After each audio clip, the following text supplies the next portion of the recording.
Il y a une autre histoire aussi qu'on a découvert récemment, c'est l'histoire de Pôle emploi devenu France Travail. C'est pareil. Là, il y a la députée qui pose la question. Donc, je suis sûre qu'elle est de très bonne foi, cette dame. Elle pose la question en disant oui, mais quand vous êtes venu nous voir, vous nous aviez dit que le Pôle emploi resterait une administration, sauf que c'est pas le cas. Et puis il y a un souci parce qu'on a du personnel qui est privé et du personnel qui est public. Et aujourd'hui, il y a un problème parce que quand ils ont des conflits avec leur employeur, eh bien, ils se font débouter, que ce soit au tribunal administratif ou au prud'homme, puisqu'on ne sait plus quel statut ils sont. Et en plus, elle dit certains, ils se retrouvent avec, on leur retire des cotisations chômage. Oui, et son interlocuteur, il lui répond « Oui, mais on vous l'avait expliqué en long et en large qu'on fusionnait l'ACEDIC et... donc l'ACEDIC qui est privé, et d'abord c'est de l'argent privé, donc ça c'est du détournement de fonds privés, et fait par l'État, d'accord, avec Pôle emploi. Donc ça, c'est au niveau légal. Et donc, on vous a dit qu'on mettait les deux ensemble, mais que le gouvernement se réservait le droit de dire que c'était une administration. Voilà. Résultat des courses, elle s'en va. Et aujourd'hui, les personnels qui sont en difficulté, aujourd'hui, sont toujours en difficulté. C'est pas réglé. Puisqu'aujourd'hui, nos administrations sont pour la plupart devenues hybrides. Ils sont à la fois privés et publics. Mais alors, de tous ces constats, est-ce que vous voyez plutôt une espèce de gabegie générale ou bien est-ce qu'il y a derrière des forces suffisamment occultes, des mafias, des pieuvres? C'est pas des forces occultes.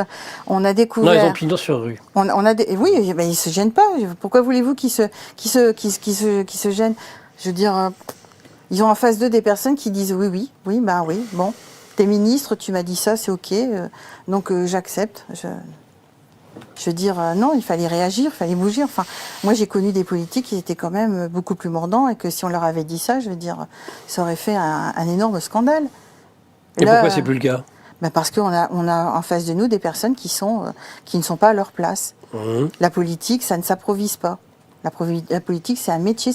C'est même pas un métier, moi, je dirais même, c'est une vocation.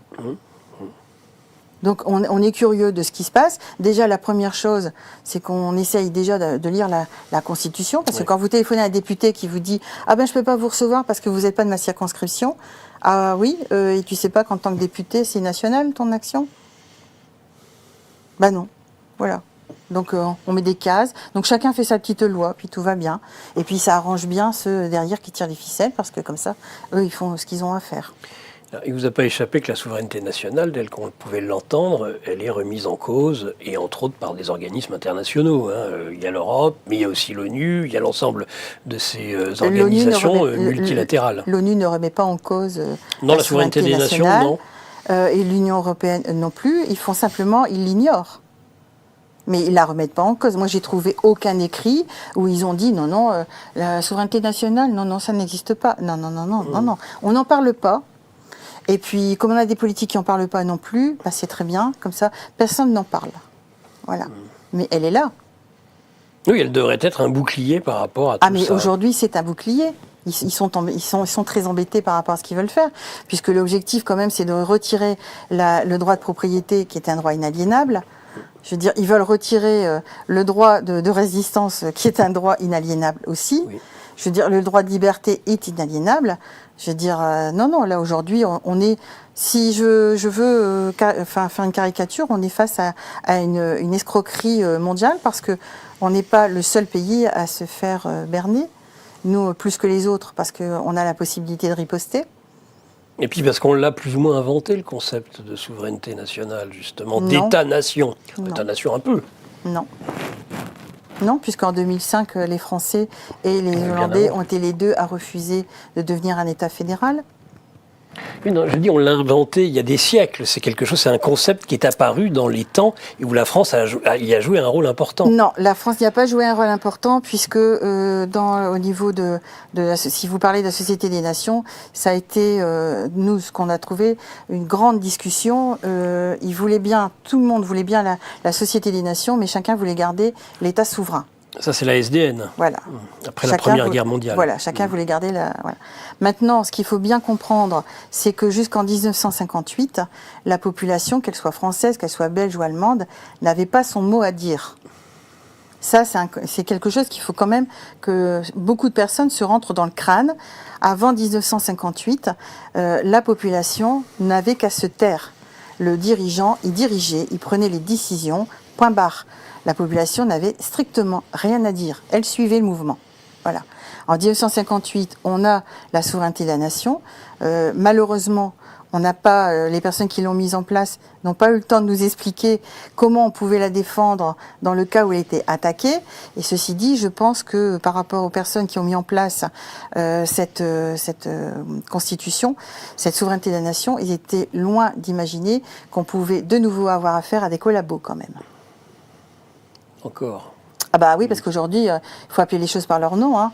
Je veux dire, sous la Deuxième Guerre mondiale, on appelait ça la 5e colonne, ça passait mieux, c'était moins violent. Et moi, je me souviens que mes grands-parents qui ont vécu cette période, ce qui a fait le plus qui a apporté le plus de souffrance et plus de mal, c'est du jour au lendemain de voir le fils du boulanger arriver en chemise blanche et commencer à faire des arrestations. Oui. Je veux dire, ça a choqué. Et puis ça a disloqué des familles aussi, je veux dire, puisque il y avait le conjoint, il y avait le grand-père, il y avait le père qui subitement, hop, on se découvrait chemise noire. C'était choquant quand même. Et moi je me souviens que mes grands-parents ils m'en ont parlé très très longtemps. Et donc loin d'eux, voilà. Et à l'époque, j'avais pas prêté attention parce que j'étais toute jeune d'abord, et puis à l'époque la politique et moi c'était très très loin. Mais ils avaient fait des remarques en disant on comprend pas, un tel c'est un collabo et aujourd'hui il est là et il est bien placé. Et en fait, oui, on s'est rendu compte qu'il y a toute une catégorie de collabos qui a été conservée, et en particulier ceux qui étaient pétainistes et cagoulards. Voilà, donc là nous on est remonté jusque-là, hein, puisque on a cherché à comprendre le pourquoi du comment. Je conseille vivement les livres, je l'ai reçu cette semaine, d'Éric Branca, justement, sur à la fois les 100 derniers jours ou 300 derniers jours de la guerre, et puis la constitution de cette 4e République, justement, avant 58, avant la souveraineté nationale. La 3e République. 3e, c'est avant la Seconde Guerre mondiale, mais après la constitution, tous ceux qui vont être recyclés par la République, qui finalement resteront et réussiront à même se faire passer pour des résistants alors que ce sont des collabos. Exactement.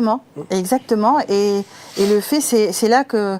alors, nous, on est remonté parce que quand j'ai commencé, parce qu'en fait, toutes les informations qui sont données ont été recontrôlées et revérifiées. Oui. Donc, quand on s'est posé la question, parce qu'il fallait savoir qui tirait les ficelles, comment le mécanisme est mis en place... alors déjà, quand on découvre le passé de François Mitterrand, il y a d'un côté qu'on nous dit oui, mais il s'est sacrifié, il a eu la franquiste, parce que, sauf que j'ai dit ok, mais comment on obtient la franquiste? Et quand on regarde, il faut un parrainage, il y a une enquête, il y a ceci, il y a cela. J'ai dit non, ça, il y a un truc qui va pas là, quelque chose qui va pas. Donc et puis on a eu des écrits qui étaient contradictoires.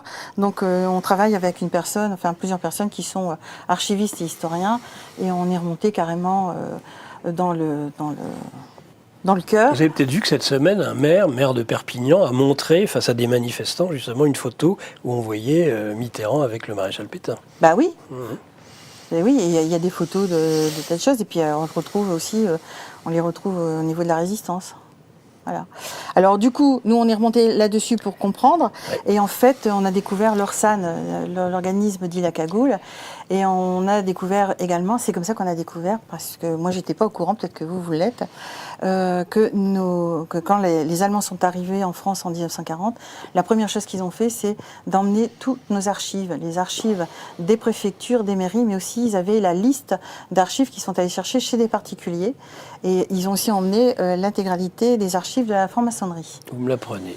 Eh ben, écoutez, moi je l'ai découvert. Moi aussi. Voilà, parce qu'en fait, moi je suis passée aussi par les archivistes de la police pour le dossier de l'Orsan. Et le dossier de l'Orsan, ils me disent « Ah mais la Russie, elle nous a pas rendu l'intégralité. » Je dis « Attends, qu'est-ce qu'un dossier ? Un dossier de police fait en Russie. » Et là, ils m'ont expliqué le cheminement. Et en fait, on ne sait pas comment ça s'est fait, mais à un moment donné, il y a une capitulation entre la Russie et l'Allemagne, et nos archives se sont retrouvées en Russie. Voilà. Et les archives ont été rendues au compte-gouttes, et ils ont été négociés à chaque fois. Voilà. Et oui, elles ont pu passer de Paris à Berlin et de Berlin à Moscou. Alors, il faut savoir que avoir en sa possession les archives d'un pays, c'est extrêmement fragilisant pour le pays qui s'est fait voler ses archives, parce que du coup, ils ont toutes les informations, les adresses de toutes les personnes, enfin d'un certain nombre de personnes, et donc il y a vraiment possibilité de faire un certain nombre de choses. Bien sûr, là, vous pouvez faire des fiches, là, vous avez le... Exactement, voilà. Pardon, monsieur, je suis confus, j'ai garé mon briquet. On a aussi tendance à jouer avec le feu. Google, qui est une création de la CIA. L'équipe de Géopolitique Profonde vous donne le meilleur de l'actualité brûlante.